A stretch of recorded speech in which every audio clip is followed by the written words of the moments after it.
करेंगे। हाँ जी हाँ जी, हैं? आप कर।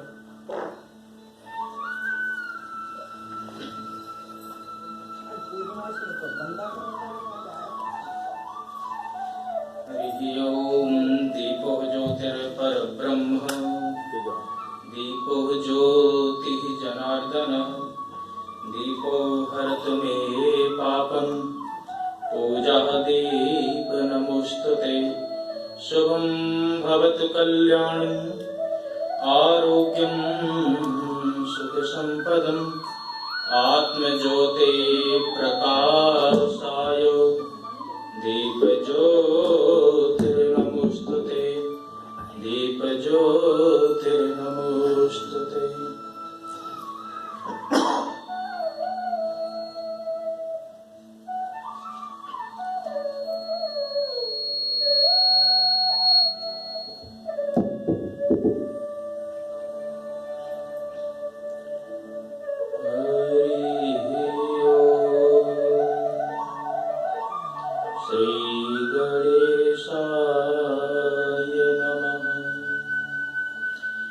ध्येयं सदा परिभवग्नमभीष्टदोहम्, तीर्थास्पदं शिवविरञ्चनुतं शरण्यं, भृत्यार्तिहं प्रणतपालिभवाब्धिपोतं, वन्दे महापुरुषते चरणारविन्दम्। वंशी विभूषितकरार्णवनीरदाभम्, पीताम्बरधरुडबिम्बफलाधरोष्ठात्, पूर्णेन्दुसुन्दरमुखादरविन्दनेत्रात्, कृष्णात् परं किमपि तत्त्वमहं न जाने। नारायणं नमस्कृत्यं नरं चैव नरोत्तमं, देवीं सरस्वतीं व्यासं ततो जयमुदीरये। शान्ताकारं भुजगशयनं पद्मनाभं सुरेशं, विश्वाधारं गगनसदृशं मेघवर्णशुभाङ्गं, लक्ष्मीकान्तं कमलनयनं योगगिरिध्यानगम्यं, वन्दे विष्णुं भवभयहरं सर्वलोकैकनाथं। यं ब्रह्मा वरुणेन्द्ररुद्रमरुतः स्तुवन्ति देव्यैस्तवै, वेदैः साङ्गपदक्रमोपनिषदैर्गायन्ति यं सामगाः।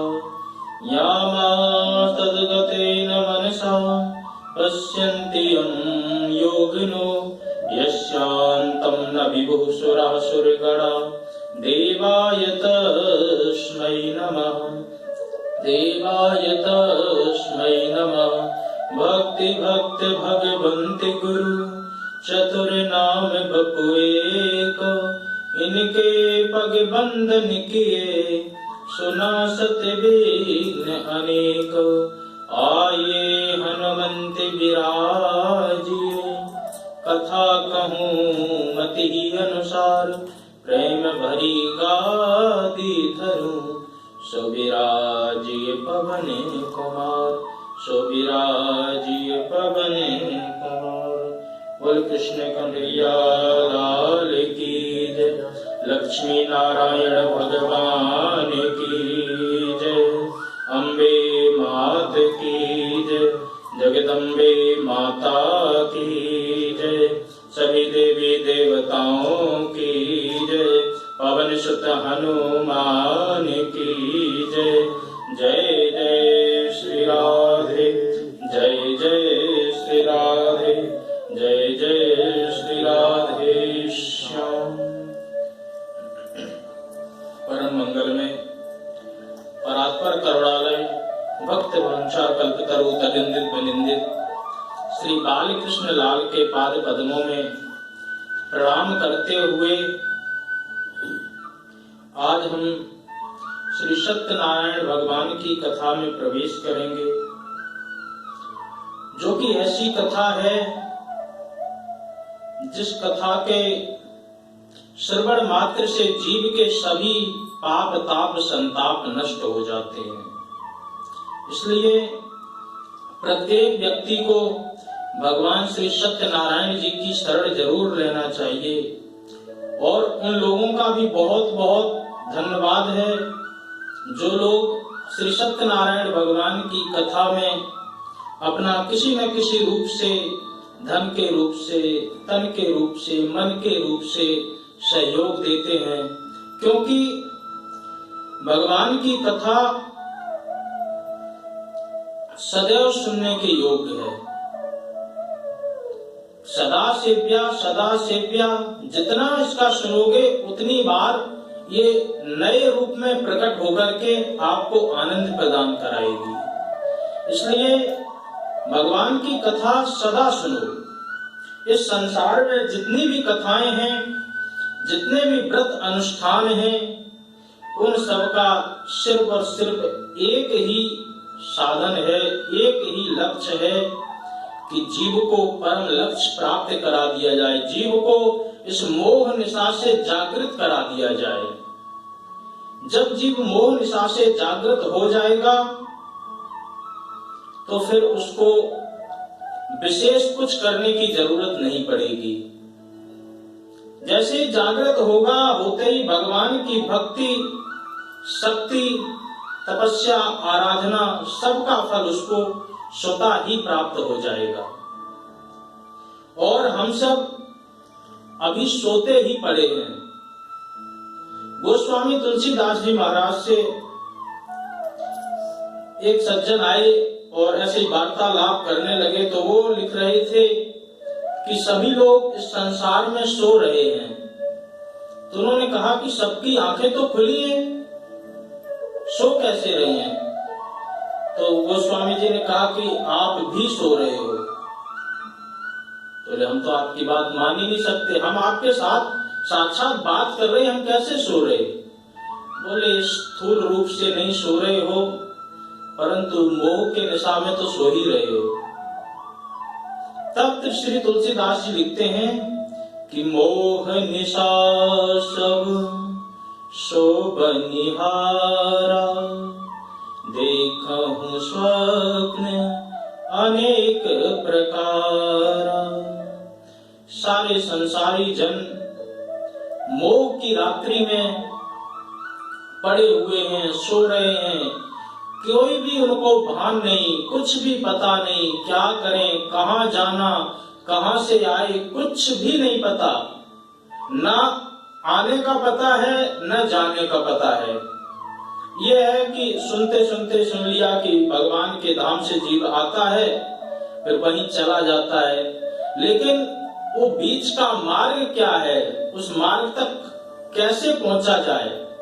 क्योंकि ये मार्ग बहुत कठिन है। कबीरदास जी कहते हैं, लंबा मार्ग दूर घर, विकट पंथ बहुमार। ये बहुत लंबा मार्ग है और ये रास्ता लंबे होने के साथ साथ बहुत विकट पंथ, इसमें तरह तरह के रुकावटें हैं।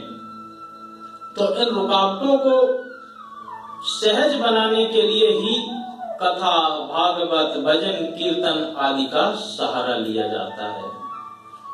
तो कहा कि ठीक है, आपकी बात हम मान लेते हैं कि सारा संसार सो रहा है, परंतु पता कैसे चले कि हम जाग गए हैं? बोले जागने का एक ही मतलब है कि जब तुम्हारे मन से मोह की निशा में जो सो रहे हो, काम, क्रोध, लोभ, मोह आदि, जब इनसे धीरे धीरे छुटकारा लगने लगे तो समझ जाओ कि तुम जाग गए हो। तभी कहते हैं कि जाने जीव जब ही जग जागा, जब ही विषय विलास विरागा। जब सब विषय विलास विरागा, जब उसके सारे विषय विलास नष्ट हो जाते हैं तो समझ लेना चाहिए कि वो जीव जाग गया है। और जब वो जीव जाग जाएगा तो असत्य को छोड़ करके सत्य की ओर प्रेरित होगा। और सत्य वो क्या है? आप हर बार सत्य सुनते हैं। भगवान शंकर जी समाधि में लीन थे और समाधि में लीन होकर के तपस्या किया करते थे। पार्वती माता जी ने कहा कि आप ऐसे घंटों घंटों बरसों बरसों ऐसे साधना करते रहते हैं, आखिर आपको इस साधना का कोई अनुभव कुछ मिला है, कुछ आज तक आपने जान पाया? तो शंकर जी कहने लगे, हम तो केवल और केवल उस सत्य परमात्मा की खोज करते हैं और हमने अपने पूर्ण अनुभव से उसको जान भी लिया है। पार्वती जी ने कहा, यदि आपने जान लिया तो मुझे भी बताएं। तो शंकर जी कहते हैं कि मेरा अनुभव पूरी तरह सत्य है और उस परमात्मा को जिसको हमने जाना वो और कोई नहीं है। ओमा कहूं मैं अनुभव अपना, सत्य हरि भजन जगत सब सपना। वो श्री हरि परमात्मा वही सत्य है जो निराकार है, जिसको कोई देख भी नहीं सकता। बिन पग चले सुने बिन काना, कर विद कर्म करे विद नाना। बिन वाणी बक्ता सुर जोगी, आनंद सहत रसल सब भोगी। वो जो परमात्मा है वो बिना हाथ पैर के इस संसार में कार्यरत है, वो सब कुछ कर रहा है, लेकिन कोई भी उसको जान नहीं सकता है। जो भी उस परमात्मा को जब बाद में जान लेता है तो वो परमात्मा का ही हो जाता है। इसलिए उस परमात्मा का ही नाम सत्य है और सत्य के अनेक रूप हैं। अनेक रूपाय विष्णवे प्रभ विष्णवे, अनेकानेक रूप हैं उस परमात्मा के।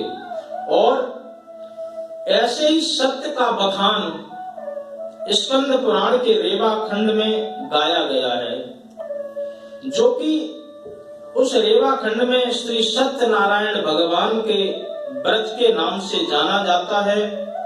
और यह सत्यनारायण भगवान की जो कथा है, मुक्ति मुक्ति सिद्धि सभी को प्रदान कर देने वाली है, क्योंकि सत्यम नारायणम विष्णु, वो सत्यनारायण और कोई नहीं, साक्षात श्री हरि विष्णु भगवान ही हैं। तो जो भी व्यक्ति इस कलकाल कलयुग में सत्यनारायण भगवान की शरण लेता है तो उसको मनोवांछित फल प्राप्त अवश्य हो जाता है। मैं तो कहना चाहूंगा कि इस कलकाल कलयुग में यदि विधिवत सत्यनारायण व्रत का जो भी अनुष्ठान करता है तो अन्य कालों में जो बड़े बड़े यज्ञ तीर्थ करके पुण्य मिलता था, फल मिलता था, इस कलकाल कलयुग में केवल सत्यनारायण भगवान की कृपा से सहज ही फल को प्राप्त किया जा सकता है। इसलिए प्रत्येक व्यक्ति को श्री सत्यनारायण भगवान का यजन पूजन वंदन और व्रत अनुष्ठान जरूर करना चाहिए। तो अब हम श्री सत्यनारायण भगवान की कथा में प्रवेश करेंगे। उन सत्यनारायण परमात्मा को साक्षात हृदय में विराजते हुए आइए हम सब श्री सत्यनारायण भगवान की कथा में प्रवेश करें। बोल सत्यनारायण भगवान की जय। अथ प्रथमो अध्यायः। एक बार नैमिषारण्य के तीर्थ में शौनकादि 88,000 ऋषियों ने श्री सूत जी महाराज से एक प्रश्न किया। वो प्रश्न क्या था कि इस कलकाल कलयुग में वेद विद्या रहित मनुष्य भक्ति को किस प्रकार से पा सकते हैं, उनका उद्धार कैसे होगा, क्योंकि इस कलकाल कलयुग के जो जीव हैं उनके पास मंदा सुमंद मतयो मंद भाग्या उपद्रुता, उनकी मति भी मंद है और भाग्य भी मंद है। यदि किसी व्यक्ति की मति बुद्धि अच्छी हो, भाग्य मंद हो, तो बुद्धि के बल पे काम चलाया जा सकता है। किसी की बुद्धि मंद है और भाग्य अच्छा है तो उसके बल पे भी काम चलाया जा सकता है।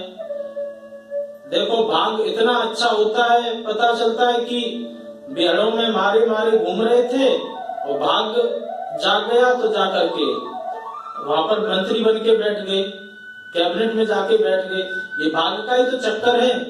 तो यदि किसी का भाग्य प्रबल है, बुद्धि शून्य है, तो भाग्य से भी काम चलाया जा सकता है।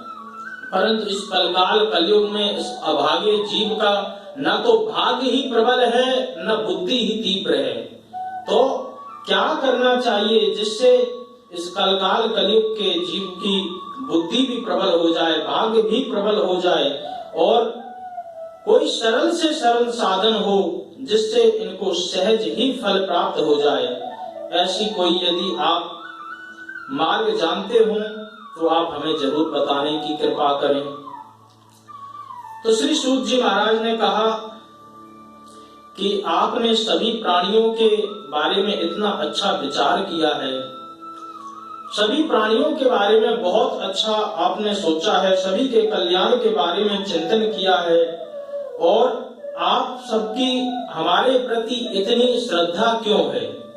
तो उन्होंने कहा कि हमारी आपके प्रति इतनी श्रद्धा सिर्फ और सिर्फ इसलिए है क्योंकि आपके ऊपर साक्षात श्री गुरुदेव भगवान की कृपा है। इस संसार में यदि किसी को चिंता मणि मिल जाए तो चिंतामणि का ये चमत्कार होता है, जिस भी चीज का आप चिंतन करोगे वो तुरंत क्षण में प्रकट कर देगी।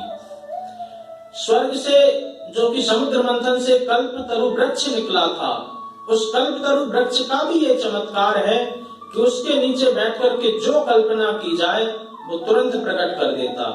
परंतु चिंतामणि और कल्प वृक्ष में भी ये सामर्थ्य नहीं कि वो परमात्मा का साक्षात्कार करवा दे।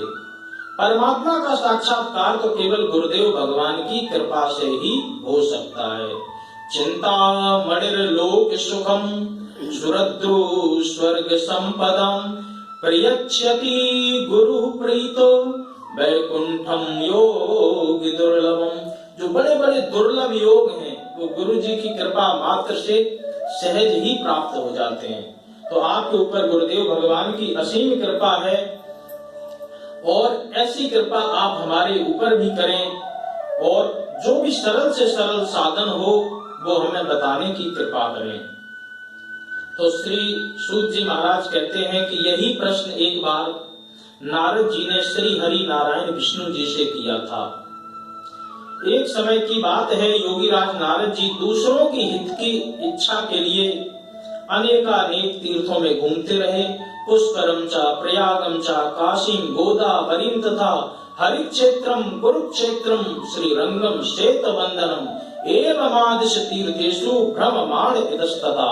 अनेकानेक तीर्थों में घूमे, काशी गए, प्रयागराज गए, गोदावरी गए, अनेकानेक तीर्थों में गए, परंतु जहां भी जाते हैं मनुष्य को देख करके वो परेशान हो जाते हैं, क्योंकि जीव परमात्मा को भूलता जा रहा है और विषय वासनाओं में प्रलिप्त होता जा रहा है। तो ये देख करके और इसी कारण से उनके घर में रोज कलह हो रहा है। इस कलकाल कलयुग की क्या परिभाषा है? बोले कली, कली मन होता है कलह। इस कलकाल कलयुग में जिसके भी घर में कलह है, मान लो कि उसके घर में परमात्मा का निवास कम होता जा रहा है और कलयुग का वास बढ़ता जा रहा है।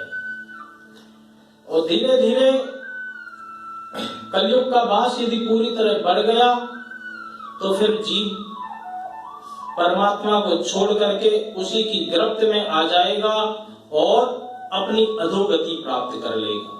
वैसे 4 स्थान दिए थे, द्यूतम पानम स्त्रिया सोना, जहां पर जुआ आदि हो, मदरापान हो, पर स्त्री लंपट रहते हो, चोरी का धन रहता हो। कलयुग को 4 स्थान दिए गए थे, परंतु परीक्षित महाराज ने सोने में बांस देकर के सबके घरों में घुसेड़ दिया उसको। सोने का भी मतलब है कि अनीति से कमाया हुआ। यदि नीति से है तो भगवान उसकी लक्ष्मी माता उसकी रक्षा करती रहती है, कलयुग छू भी नहीं सकता है। यदि अनीति से आया है तो कलयुग उसको छोड़ भी नहीं सकता है। तो इसलिए प्रत्येक जीव के हृदय में कलह उत्पन्न होते देख करके श्री नारद जी भगवान के पास में गए और जाकर के यही प्रश्न किया कि मानव का कल्याण कैसे हो, कैसे वो अपने जीवन का उद्धार कर सकते हैं, कैसे वो अपने जीवन को श्रेष्ठ बना सकते हैं। आप कृपा करके कोई ना कोई मार्गदर्शन दें, क्योंकि आप परम शक्तिशाली हैं। आपको हमारी मन और वाणी भी नहीं पा सकती है। आपका न तो आदि है, न अंत है, न मध्य है। निर्गुण स्वरूप सृष्टि के कारक, सभी भक्तों के दुखों को दूर करने वाले आप साक्षात परमात्मा हैं। तो आप इस जन कल्याण के लिए, मृत्यु लोक के प्राणियों के लिए भी कोई आप उपाय हमें बताएं, जिससे वो अपना कल्याण कर सकें। श्री हरि बोले, हे नारद जी, मनुष्यों की भलाई के लिए तुमने बहुत अच्छा प्रश्न किया है और बहुत अच्छी बात पूछी है। अब मैं तुम्हें एक ऐसा उपाय बताता हूं जिसके श्रवण मात्र से जीव के मन में से मोह छूट जाएगा और मृत्यु के बाद में उसको स्वर्ग लोक की प्राप्ति भी होगी। एक ऐसा उत्तम व्रत मैं तुम्हें बताता हूं कि जो पुण्य देने वाला है। आज प्रेमावश होकर तुम उसको सावधानी से सुनो, क्योंकि सावधान कोई भी व्यक्ति जब कथा सुनाता है या कोई अच्छी बात सुनाता है तो सावधान क्यों कर देता है। ये सावधान होकर के सुनो। इससे पता चलता है कि ये कोई साधारण चीजें नहीं है, ये बहुत गुप्त ज्ञान है, बहुत गूढ़ ज्ञान है, रहस्यमय ज्ञान है। इसलिए सदैव सावधान कर दिया जाता है। और सच पूछो तो कथा हर किसी को सुनना भी नहीं आता है। लोग आकर के सिर्फ और सिर्फ, कुछ लोग तो इसीलिए आते हैं कि बहुतों की हमने कथा सुन ली, अब देखते हैं इनमें कितना दम है, आज इनको भी देख लेते हैं। तो तर्क कुतर्क की भावना से जब आप नाप तौल की तराजू लेकर के बैठे रहोगे तो फिर अंदर तो हृदय में कुछ भी नहीं धारण करोगे। इसलिए कथा को तो डूब करके सुनना चाहिए। जहां जहां भी यत्र यत्र रघुनाथ कीर्तनम तत्र तत्र कृतमस्तकांजलि, जहां जहां भगवान की कथा होती है, हनुमान जी दौड़े दौड़े चले आते हैं और आकर के पूरी भक्ति भाव से डूब करके सुनते हैं। जबकि हनुमान जी से तो कोई बड़ा ज्ञानी हो ही नहीं सकता। ज्ञान नाम अग्रगण्यम, ज्ञानियों में सबसे आगे हैं। रघुपति प्रिय भक्तम, सारी कलाएं सारे गुण होते हुए भी वो बहुत छोटे बनकर के कथा भाव पूर्व सुनते हैं। इसलिए प्रत्येक व्यक्ति को सावधानी पूर्वक कथा सुननी चाहिए, क्योंकि ये जो गुह्य ज्ञान है यही जीव के हृदय में उतर करके उसका कल्याण करता है। तो भगवान ने भी सावधान किया नारद जी को कि अच्छी तरह सावधान होकर के सुनो। श्री हरि विष्णु जी ने कहा कि श्री सत्यनारायण भगवान का यह व्रत जो भी मनुष्य विधि विधान पूर्वक करता है, इस संसार में सुख को भोगता है और मरने के बाद में उसको मोक्ष प्राप्त होता है। यह श्री हरि के वचन सुनकर के नारद जी ने उनसे प्रार्थना की कि इस व्रत का क्या फल है, इस व्रत का विधान क्या है, यह कैसे किया जाता है, इस व्रत को किस दिन करना चाहिए, सभी विधि पूर्वक और आप जीवों के कल्याण के लिए हमें जरूर सुनाएं। नारद जी की बात सुनकर के श्री हरि नारायण बोले कि दुख और शोक को दूर करने वाला तथा सभी स्थानों पर विजय दिलाने वाला, मानव को भक्ति व श्रद्धा के साथ शाम को श्री सत्यनारायण भगवान की पूजा का धर्म परायण होकर के अपनी बंधु बांधवों के साथ करनी चाहिए। भक्ति भाव से नैवेद्य, केले का फल, घी, दूध, आटा, ये सवाया लेकर के उसमें गुड़, चीनी के साथ में भक्षण योग जितने भी पदार्थ हैं उनको अच्छी तरह मिला करके भगवान का भोग लगाएं। ब्राह्मणों सहित बंधु बांधवों को भोजन कराएं, उसके बाद स्वयं भोजन करें। भजन कीर्तन के साथ में श्री सत्यनारायण भगवान की भक्ति में लीन हो जाएं। इस तरह से श्री सत्यनारायण भगवान का यह व्रत करने पर मनुष्य की सारी इच्छाएं पूर्ण होती हैं और इस कलकाल कलयुग में मृत्यु लोक में मोक्ष पाने का सबसे सरल से सरल एक यही उपाय है। इति श्री सत्यनारायण व्रत कथा प्रथमोऽध्याय संपूर्णम्। श्रीमन्नारायण नारायण नारायण श्रीमन्नारायण नारायण नारायण भजमन्नारायण नारायण नारायण भजमन्नारायण नारायण श्री सत्यनारायण नारायण नारायण श्री सत्यनारायण नारायण नारायण। बोल सत्यनारायण भगवान की जय। अथ द्वितीयोऽध्याय। श्री सूत जी बोले, हे ऋषियों, जिसने इस व्रत को पहले किया हुआ है उनका हम आपको इतिहास सुनाते हैं, सावधान होकर के सुने। सुंदर काशीपुरी नगरी में एक अत्यंत निर्धन ब्राह्मण रहा करता था। भूख प्यास से परेशान हुए धरती पर घूमा करता था। ब्राह्मणों से प्रेम करने वाले श्री सत्यनारायण भगवान एक दिन ब्राह्मण का भेष बनाकर के उसके पास आए और पूछा, हे विप्र, दुखी होकर के तुम इस पृथ्वी पर क्यों घूमते हो? दीन ब्राह्मण बोला कि मैं बहुत निर्धन हूँ, भिक्षा के लिए धरती पर घूमता हूँ। यदि भगवान की कृपा से जो भिक्षा मिल जाती उसी से ही अपना जीवन वहन कर लेता हूँ। और यह करते करते मुझको अनेक वर्ष बीत गए। यदि हमारे दुख को दूर करने का कोई आप उपाय जानते हैं तो कृपा करके हमें बताइए। वृद्ध ब्राह्मण के भेष में श्री सत्यनारायण भगवान ने कहा कि तुम भगवान सत्यनारायण का मनोवांछित फल देने वाला व्रत है। यदि तुम इसका पूजन यजन करोगे तो तुम्हारे सभी दुख दूर हो जाएंगे। वृद्ध ब्राह्मण बनकर के आए श्री सत्यनारायण भगवान ने निर्धन ब्राह्मण को सारा व्रत विधान बता दिया और उसके बाद में वो अंतर्ध्यान हो गए। ब्राह्मण ने मन ही मन में सोचा कि इस व्रत को एक दिन मैं जरूर करूंगा। और ऐसा सोच करके वह रात में सोने का प्रयास करने लगा। बहुत सोने का प्रयास किया परंतु उसको नींद नहीं आई। सवेरे उठ करके वह भिक्षाटन के लिए गया। भगवान की कृपा से उसको अन्य दिनों के हिसाब से इस दिन बहुत भिक्षा मिली। जब उसको बहुत भिक्षा मिली तो उसने कहा कि आज का दिन हमारा सबसे अच्छा है, तो क्यों ना हम आज ही भगवान श्री सत्यनारायण की पूजा कर लें। भगवान श्री सत्यनारायण के व्रत के लिए उसने सभी सामग्रियां ली और लेकर के अपने बंधु बांधवों को बुलाया। साथ में बैठ करके श्री सत्यनारायण भगवान का पूजन संपन्न किया।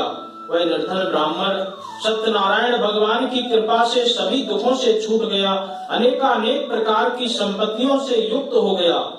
और उसी समय वह ब्राह्मण भगवान की कृपा का अपने जीवन में प्रत्येक महीने उनके आनंद को प्राप्त करने के लिए, उनकी कृपा हमेशा प्राप्त करने के लिए व्रत करने लगा।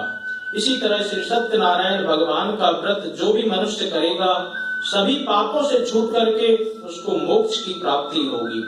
जो मनुष्य इस व्रत को करता है वह दुखों से तो छूट ही जाता है और दुखों से छूटने के बाद में अंत में भगवान की कृपा से उसको भगवत प्राप्ति भी हो जाती है। श्री सूत जी महाराज बोले कि इस तरह नारद जी ने श्री नारायण जी से यह श्री सत्यनारायण भगवान का व्रत सुना हुआ था।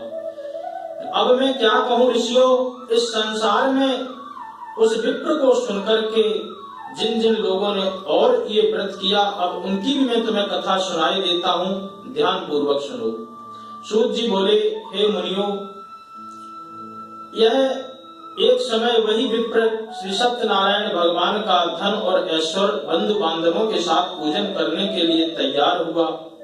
उसी समय एक लकड़ी बेचने वाला बूढ़ा आदमी लकड़हारा वहां पर आया। वह प्यास से बहुत दुखी था तो पानी मांगने लगा। पानी को जैसे ही पिया तो देखा वो ब्राह्मण किसी देव का पूजन कर रहे थे। तो कहा कि आप ये किसका पूजन कर रहे हैं? इनका पूजन करने से क्या फल मिलता है?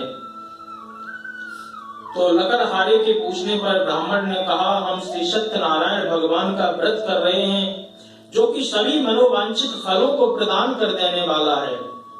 इनकी कृपा से मेरे घर में धन धान्य की वृद्धि हुई है। विप्र से श्री सत्यनारायण भगवान के बारे में जानकर के लकड़हारा बहुत प्रसन्न हुआ।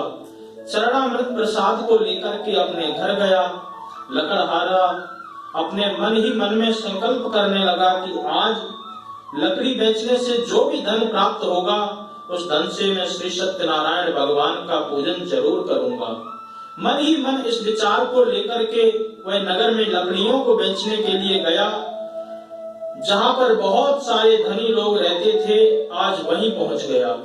भगवान की ऐसी कृपा हुई कि उसको लकड़ियों का जो मूल्य था वो 4 गुना प्राप्त हुआ। भगवान जब कृपा करना चाहते हैं तो कोई ना कोई माध्यम अवश्य बना देते हैं। तो ऐसा ही लकड़हारे पर भगवान ने कृपा की, उसको 4 गुना धन प्राप्त करा दिया। धन लेकर के वह बूढ़ा आदमी आया। आकर के श्री सत्यनारायण भगवान के पूजन के योग उसने केले, शक्कर, दूध, घी, गेहूं का आटा, सभी चीजों को लेकर के श्री सत्यनारायण भगवान के व्रत की सामग्रियों को खरीदा और घर पर आया। वहां उसने अपने बंधु बांधवों को बुला करके श्री सत्यनारायण भगवान का पूजन अनुष्ठान किया। उनके व्रत के प्रभाव से लकड़हारा धन, पुत्र, पौत्र आदि से युक्त होकर के समस्त सुखों को भोगा और अंत में वैकुंठ धाम को प्राप्त हुआ। बोल श्री सत्यनारायण भगवान की जय। इति सत्यनारायण व्रत कथा अति द्वितीयोऽध्याय। श्रीमन्नारायण नारायण नारायण, श्रीमन्नारायण नारायण नारायण, भजमन्नारायण नारायण नारायण, श्री सत्यनारायण नारायण नारायण। अथ तृतीयोऽध्याय।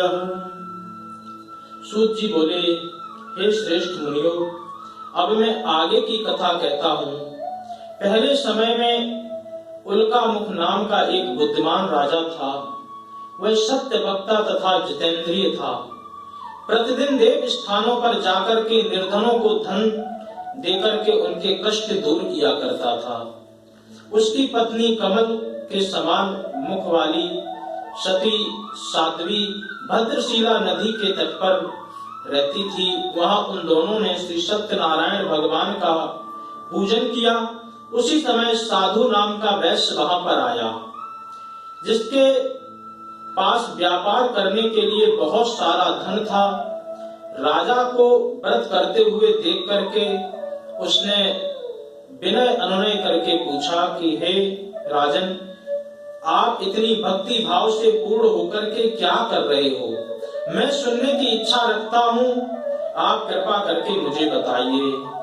राजा ने कहा, हे साधु, मैं अपने बंधु बांधवों के सहित पुत्रादि प्राप्ति करने के लिए महान शक्तिमान श्री सत्यनारायण भगवान का व्रत पूजन कर रहा हूँ। राजा के वचन सुन साधु आदर से बोला कि मुझे इस व्रत का सारा विधान बताइए, क्योंकि इस व्रत को मैं भी करना चाहता हूँ। मेरी कोई भी संतान नहीं है। मन ही मन उसने विचार किया कि यदि मेरे संतान होगी तो मैं श्री सत्यनारायण भगवान का जरूर पूजन करूंगा। साधु अपने घर पर आया और आकर के अपनी पत्नी जो कि लीलावती थी उसको सारी बात बताई। इस प्रकार से हमने अपने मन में एक संकल्प धारण किया है, यदि मेरे संतान हुई तो मैं श्री सत्यनारायण भगवान का अवश्य पूजन करूंगा। और भगवान श्री सत्यनारायण को मन में संकल्पित करते हुए दोनों सांसारिक धर्म में प्रवृत्त हो गई। भगवान श्री सत्यनारायण की कृपा से उसकी जो पत्नी लीलावती थी वह गर्भवती हो गई। 10वें महीने में उसने एक सुंदर कन्या को जन्म दिया। वह कन्या दिनों दिन ऐसे बढ़ने लगी जैसे मानो शुक्ल पक्ष का चंद्रमा बढ़ता हो। माता पिता ने अपनी कन्या का नाम कलावती रख दिया। एक दिन कलावती मीठे शब्दों से अपने पति को याद दिलाने लगी कि आपने श्री सत्यनारायण भगवान के व्रत का संकल्प लिया है, मुझे लगता है कि अब उसको करने का समय आ गया। इस पर साधु बोला, हे प्रिय, इस व्रत को मैं उसके विवाह पर करूंगा। इस प्रकार से पत्नी को आश्वासन देकर के वह नगर में चला गया। कलावती पिता के घर में रहकर के वृद्धि को प्राप्त हुई। साधु ने एक दिन देखा कि उसकी कन्या कुछ सखियों के साथ बाहर खेल रही थी, तो खेलते खेलते देख करके उनको लगा कि मेरी कन्या विवाह के योग्य हो गई है।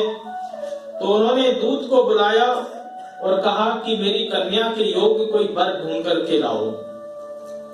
दूत कंचन नगर पहुंचा, वहां सब कुछ देखभाल करके एक सुयोग बड़े पुत्र को ले आया। सुयोग बड़े पुत्र को लाकर के साधु ने बंधु बांधवों को बुलाकर के धूमधाम से अपने पुत्री का विवाह कर दिया। लेकिन दुर्भाग्य की बात से साधु ने अभी तक भी श्री सत्यनारायण भगवान का पूजन नहीं किया। इस पर श्री सत्यनारायण भगवान क्रोधित हो गए और साधु को श्राप दिया कि उसको अत्यधिक दुख मिले। इसीलिए कहा जाता है कि शुभस्य शीघ्रम, जो शुभ होता है वो काम जितना शीघ्र हो जाए जरूर कर लेना चाहिए। आगे बढ़ाते जाओगे तो फिर वो समय धीरे धीरे निकलता जाता है, शुभ काम करने का हमें अवसर प्राप्त नहीं हो पाता है। परंतु परमात्मा सब कुछ देखते हैं, सब कुछ जानते हैं और वो देख करके अच्छी तरह आनंद लेते हैं। और मैं तो अपने छोटे से अनुभव से ये कहना चाहूंगा कि जैसे जब व्यक्ति पतंग उड़ाता है, पतंग उड़ा करके उसकी डोरी अपने हाथ में रखता है, जैसे ही पतंग गिरने ऐसी इधर उधर लगती तो धीरे धीरे झटके खींचने लगता है। इसी प्रकार परमात्मा के हम सब पतंग रूपी मनुष्य हैं। जब हम परमात्मा की अवज्ञा करने लगते हैं, जब उनसे विमुख होने लगते हैं तो हल्के हल्के से डोर खींचने लगते हैं। जब हल्के हल्के डोर खींचने लगते हैं तो फिर हमें दुख का अनुभव प्राप्त होता है। तब हम परमात्मा की शरण में दौड़ते हैं। इसलिए परमात्मा की शरण पहले से ही प्राप्त रखो तो भगवान कभी भी हम पर क्रोधित नहीं होंगे, कभी भी हम उनके कोप का भाजक नहीं बनेंगे। तो इसी प्रकार से भगवान ने उस साधु को श्राप दिया कि उसको अत्यधिक दुख मिले। अपने कार्य में कुशल साधु बनिया जमाई को लेकर के समुद्र के पास स्थित होकर रत्नापुर नगर में गया। वहां जाकर दामाद ससुर दोनों मिलकर के राजा चंद्रकेतु के नगर में व्यापार करने लगे। एक दिन भगवान श्री सत्यनारायण भगवान की कृपा से उन्होंने ऐसी माया रची कि चोर राजा का धन चुरा करके ले गए। आगे आगे चोर भाग रहे थे, पीछे पीछे राजा के सिपाही उनका पीछा कर रहे। चोरों ने देखा कि अब बचना बहुत मुश्किल है तो सारा धन ले जा करके उसी साधु बनिए के नाव में छुपा दिया। उधर से सभी सिपाही आए और आकर के सारे धन को बरामद किया और ससुर दामाद को भी पकड़ करके राजा चंद्रकेतु के सामने ले गए। कहा कि मैं चोरों को पकड़ करके लेकर आया हूं, आप आगे की कार्रवाई करने की आज्ञा दें। राजा ने उन दोनों को क्रोध में आकर के कठिन कारावास में डाल दिया। उनका जो भी धन था वो धन भी सारा छीन लिया। श्री सत्यनारायण भगवान की कृपा से साधु की जो पत्नी थी वो बहुत दुखी हुई, क्योंकि घर में रखा हुआ जो सामान था वो सब चोर चुरा करके ले गए। वह मानसिक और शारीरिक रूप से भूख प्यास से बहुत दुखी थी, घर में चिंतित बैठी थी। कलावती के देर से घर पर आने पर उसकी माता लीलावती ने पूछा कि पुत्री तू कहाँ थी, तेरे मन में क्या विचार चल रहा है, बहुत देर से लौट करके आई। तो पुत्री ने कहा कि मैं बाहर गई थी, मैंने देखा कि ब्राह्मण के यहाँ पर श्री सत्यनारायण भगवान का पूजन यजन हो रहा था, तो वहीं से प्रसाद लेकर के मैं आ रही हूँ। यह सुनकर के कलावती की बात सुनकर के लीलावती को सभी याद आ गया और भगवान श्री सत्यनारायण से अपने अपराधों के लिए क्षमा मांगा और कहा कि यदि मेरे ससुर और यदि मेरे पति और मेरे जमाई वापस ठीक से आ जाएं, तो मैं श्री सत्यनारायण भगवान का पूजन यजन जरूर करूंगी। ऐसा मन में विचार करके श्री सत्यनारायण भगवान के पूजन के लिए सभी तैयारियां करने लगे। उधर राजा चंद्रकेतु को भगवान ने रात्रि में सपना दिया। स्वप्न में कहा कि जो भी तुमने इनसे धन छीना है, इनका सभी धन वापस कर दें, यदि नहीं किया तो मैं तुम्हारे राज्य का सर्वनाश कर दूंगा।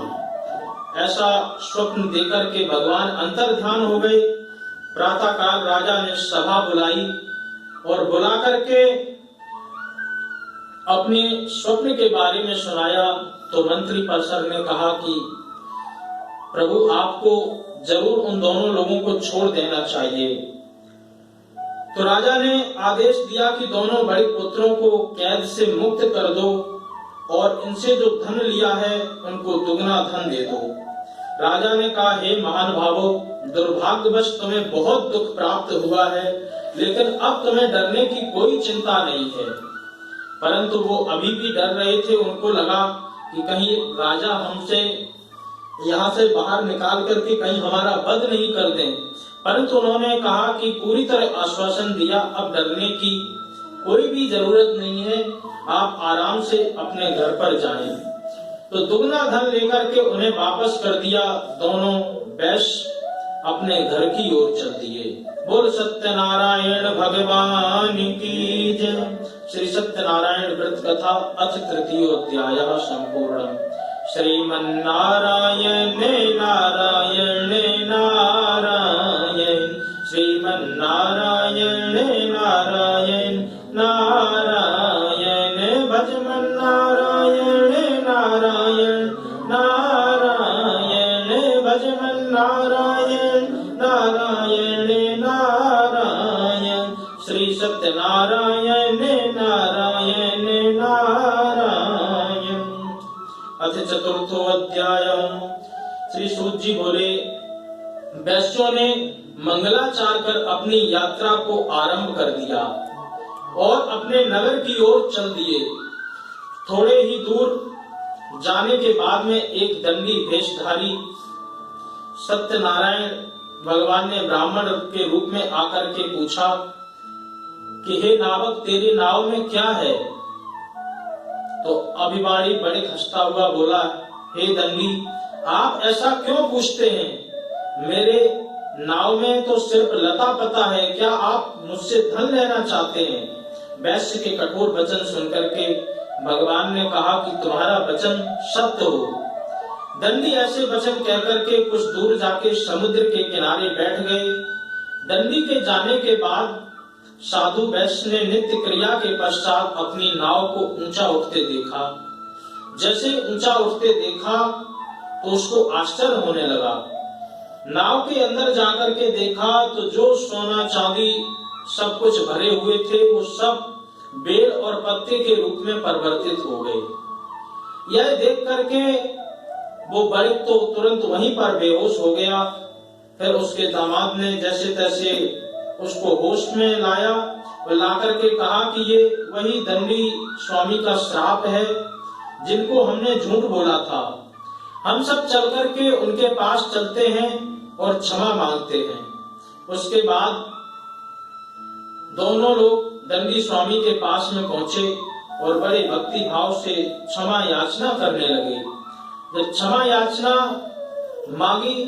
याचना मांगने के बाद में भगवान ने कहा कि तू मेरे मार्ग से भटक गया था, इसलिए मेरी आज्ञा से तुझे बार बार ऐसा दुख प्राप्त हुआ है। तो भगवान ने कहा कि मेरी माया से तुम बार बार ऐसे दुखी हुए हो, लेकिन अब यदि तुम सही मार्ग पर चलोगे तो तुम्हारे ऊपर कभी भी दुख का कोई भी प्रकार का आपके ऊपर कष्ट नहीं आएगा। भगवान की कृपा को आत्मसात करके दोनों बड़े अपने नगर की ओर लौटने लगे। जैसे ही नगर से थोड़े पहले पहुंचे तो एक दूत को भिजवा दिया, कहा कि हमारे घर पर खबर कर दो कि हम पहुंचने वाले हैं। जैसे ही दूत दौड़ करके आया और आकर के कहने लगा कि मालिक और दामाद दोनों नगर में प्रवेश करने वाले हैं। जैसे ही लीलावती ने ये बात सुनी तो अपनी पुत्री को कहा कि मैं उनके दर्शन करने के लिए जा रही हूँ, तुम भगवान श्री सत्यनारायण का व्रत पूजन पूरा करके यहाँ पर आना।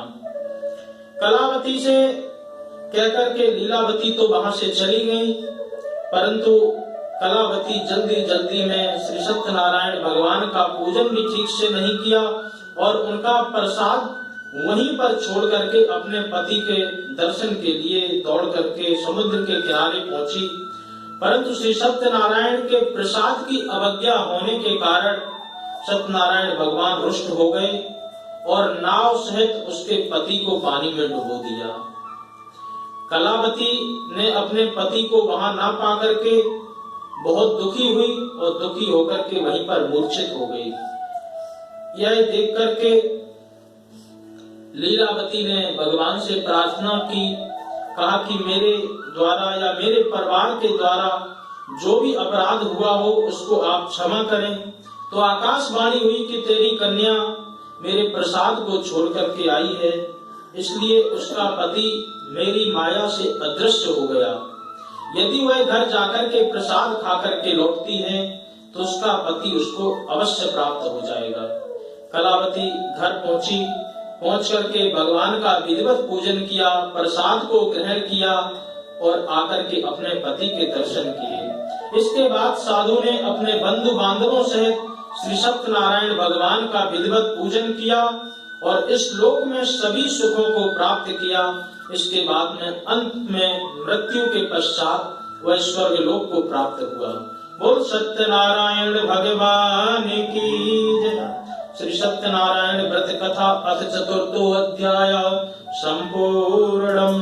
श्रीमन्नारायण नारायण नारायण, श्रीमन्नारायण नारायण नारायण, भजमन्नारायण नारायण नारायण, श्री सत्यनारायण नारायण नारायण। अथ पंचमोऽध्यायः। सूत जी बोले, हे ऋषियों, मैं और एक कथा सुनाता हूँ, उसे भी ध्यान पूर्वक सुनो। प्रजा पालन में लीन तुंगध्वज नाम का जो राजा था, उसने भी भगवान के प्रसाद का त्याग किया और वह बहुत दुख को प्राप्त हुआ। एक बार वन में जाकर के पशुओं को मारकर वह बड़े पेड़ के नीचे आया। वहां पर कुछ ग्वाल बाल भक्ति भाव से भगवान की पूजा आराधना कर रहे थे। राजा ने अभिमानवश होकर के पूजा स्थान को भी नहीं देखा और न तो उनको प्रणाम किया। जब ग्वालों ने राजा को प्रसाद दिया तो प्रसाद लेकर के उसने दूसरी ओर फेंक दिया और अपने नगर की ओर गया। जब वह नगर में पहुंचा तो वहां सब तहस नहस हुआ पड़ा था। भगवान श्री सत्यनारायण की कृपा से उसका राज्य सारा नष्ट हो गया। वह तुरंत समझ गया और दोबारा ग्वाल वालों के पास में पहुंचा। विधि पूर्वक उसने पूजा की, प्रसाद को भी ग्रहण किया तो श्री सत्यनारायण भगवान की कृपा से उसका राज्य जैसा था वैसा ही पुनः हो गया। दीर्घ काल तक उसने सुख भोगा। उसके बाद मरणोपरांत वह भी मोक्ष को प्राप्त हुआ। जो भी मनुष्य इस परम दुर्लभ व्रत को करेगा, श्री सत्यनारायण भगवान की अनुकंपा से धन धान की उसके घर में वृद्धि होगी, निर्धन धनी हो जाता है, भय होने वाले को भय मुक्त कर देता है और जिसके यहाँ पर संतान नहीं है वह संतान को प्राप्त करता है। जो जिस प्रकार से मनोरथ लेकर के श्री सत्यनारायण भगवान का यजन पूजन करता है, उसके सारे मनोरथ पूर्ण होते हैं और अंत में वह वैकुंठ को भी प्राप्त होता है। सूत जी कहते हैं कि जिन्होंने पहले इस व्रत को किया, अब मैं उनके दूसरे जन्म की कथा सुनाता हूँ। ध्यान से सुनो। वृद्ध सतानंद ब्राह्मण ने सुदामा का जन्म लिया और अंत में मोक्ष की प्राप्ति की। लकड़हारा अगले जन्म में निषाद बन के आया, उसने भी अंत में मोक्ष को प्राप्त किया। उल्कामुख नामक राजा दशरथ के रूप में आए और अंत में वैकुंठ को प्राप्त हुए। साधु बनिया मोरध्वज के रूप में आया और पुत्र को आरे से चीर करके मोक्ष को वह भी प्राप्त हुआ। महाराज तुंगध्वज स्वयंभू बनकर के आए, भक्ति युक्त होकर के उन्होंने इस संसार में कर्म किया। अंत में भगवान की कृपा से वह भी परम धाम को प्राप्त हुए। श्री सत्यनारायण भगवान की जय। इति श्री सत्यनारायण व्रत कथा अथ पंचमोऽध्यायः सम्पूर्णम्। श्रीमन्नारायण नारायण नारायण, श्रीमन्नारायण नारायण नारायण, भजमन्नारायण नारायण नारायण, श्री सत्यनारायण नारायण नारायण। बोल सत्यनारायण भगवान की जय। श्री सत्यनारायण भगवान की कथा इस संसार में प्रत्येक व्यक्ति को मनोवांछित फल प्रदान कर देने वाली कथा है। जो भी व्यक्ति जिस भाव को लेकर के श्री सत्यनारायण भगवान की कथा का संकल्प करता है, श्री सत्यनारायण भगवान की कृपा से वह उस फल को जरूर सहज ही प्राप्त कर लेता है। और इस संसार में सबसे बड़ा डर किसका है? सबसे बड़ा डर है मृत्यु का। प्रत्येक व्यक्ति मृत्यु से घबराता है, जबकि मृत्यु सच है। और घबराने के बाद भी उसको फिर मान लेता है चलो मृत्यु तो सच है। उसके बाद उसको गति को लेकर के चिंता होती है कि हमारी सदगति होगी कि नहीं होगी। इस प्रकार से विचार करता रहता है, परंतु भगवान श्री सत्यनारायण की कृपा से इस मृत्यु होने के बाद भी सहजता से मोक्ष को प्राप्त कर सकता है। मरना तो सबका निश्चित है। काल व्याल मुखग्रासहोत्रास निर्णास हेतवे, श्रीमद् भागवतम शास्त्रम कलौ कीरेण भाषितम। ये काल व्याल, प्रत्येक व्यक्ति काल के मुख में धीरे धीरे व्याल के रूप में चलता जा रहा है, परंतु सदगति उसी की संभव है जो परमात्मा की अच्छी तरह शरण प्राप्त करता है, अच्छी तरह परमात्मा के चरणों में अपने प्रीति को लगाता है, बार बार मन को अपने परमात्मा के चरणों में लगाने का जो प्रयास करता है, सहज ही उसको मुक्ति मिल जाती है। और मुक्ति के साथ साथ में भगवान की कृपा से जीते जी